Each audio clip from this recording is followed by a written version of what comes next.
So I've shown you how to do the basics now and how to create a scene which has some pretty funky stuff on it. I'm going to close my window down now. We're going to have a look at some different things we can do with our materials. So I'm going to get rid of these and just leave myself with this plane here.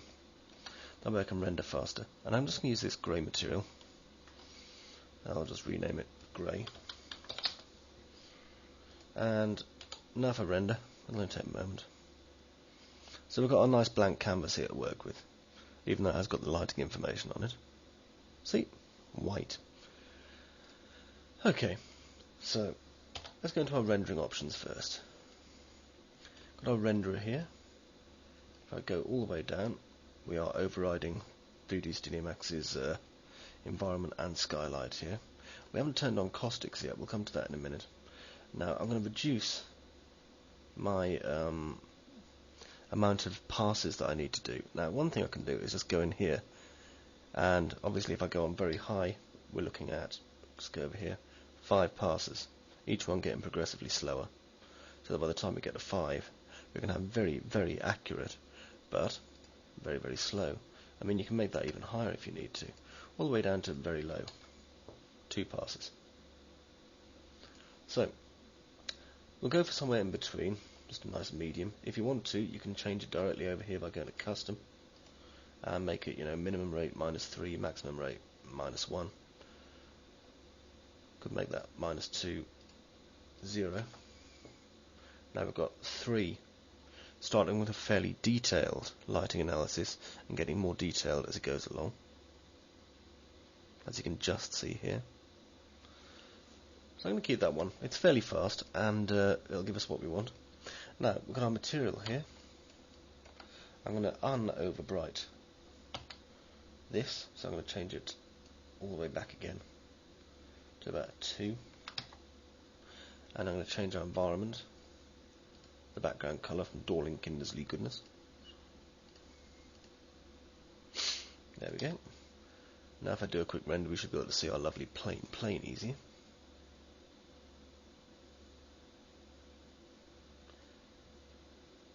There we go.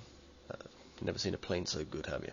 Now, what we can do with this next is go to our material over here and make it a V-Ray material. And this gives us a lot more options. So, for example, obviously we can muck around with the reflect and refract settings. But you could just put a colour straight in here if you want to. And now if I do this, you can see that we started to make a glass material just by putting a refract in there. This isn't really a suitable material for doing this in though, so I'm going to change that to a black, stick close, and let's just give it a simple texture using a diffuse, and something like a dent texture. It's always good for fun. There we go. So now we've got this kind of mottled texture going on here, so we'll be able to see through anything that goes on here. And it looks much cooler than the checker did. So let's start by making our first clear material. And I'm going to make a glass.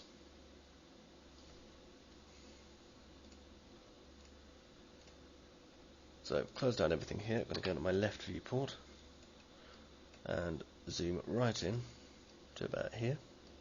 And I'm not going to make a complicated glass, so just a line, corner to corner.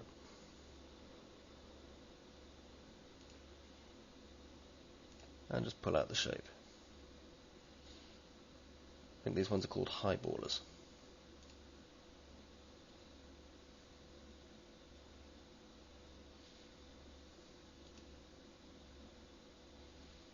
There we go. Stick it there. Now all I have to do is go over to my lathe. Choose the alignment on minimum. Drop into perspective. Press F3, no F4, that's it. And I'm going to make it about 48 segments. There we go. Now I'm going to grow it up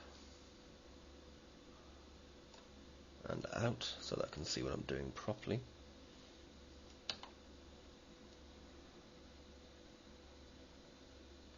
There we go. Pull back a bit. And to make it look more like a highballer, I just raise it up a bit. There we go. Suitable for enjoying a Long Island iced tea on. Just collapse that. Back to an edible poly. So there's our simple glass. Now, if I render, getting nice and close for this, as you see, we've just got our old grey material on here.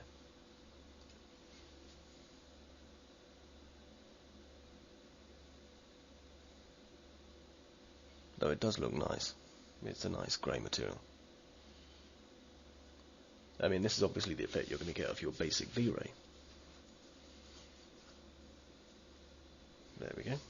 But say you want to be able to see through this. So what I'm going to do now is build a new material, which we're going to use as a glass. So V-ray material. In the refract slot, I'm going to choose a fall off. Press this button here so I can see how much of a fall off we're getting. If I flip them, we're going to be able to see through the middle easier than we can see through the sides. Just apply that. And we can change the overall colour of the glass just by changing the diffuse. So obviously we could have a pure white glass there, or anything in between. Let's have a kind of really slightly tinted glass. There we go. So with that applied, I'm going to hit render. Let me just wait a moment. And you can obviously see the difference in the first pre-pass. I'll just pause it while it does this. So as you can probably see, we've got quite a nice glass effect here. I mean, it's obviously more transparent in the middle than it is at the sides. We're also getting our kind of distortion that we expect to get through glass. Now this surface here isn't really doing anything for us, so what I'm going to do is nip into my material editor, and I'm going to get rid of the dent because I don't want it. So let's see, I'm going to make this instead mix map, keep the old map as a sub map, and I can introduce a mix amount using noise. There we go. Use my mix curve, and over here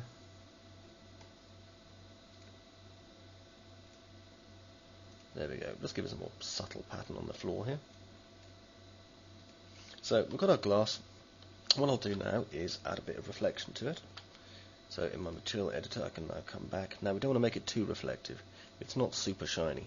So if we go into our reflect here, don't pick a direct colour. Again, I'm going to pick a fall off. As you can see, it goes straight into wowzer, how much can we have? We want the reflections at the edge, not at the front. More reflecting at the edge. And I'm going to change the front side here to a bit of a grey. Dark side here to a slightly darker grey. There we go. Map that on. And now to give us an idea, oops, cancel that. I'm going to model a few of these glasses here.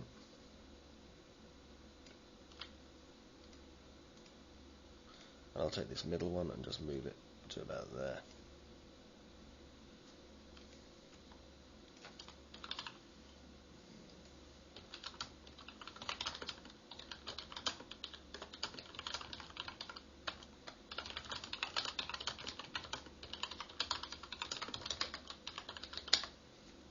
There we go. Now it took 1 minute 23, as we can see from up here, for the last one to go. So this one will probably take around about the same period of time. So while we're doing it, we'll talk about what we've learned so far.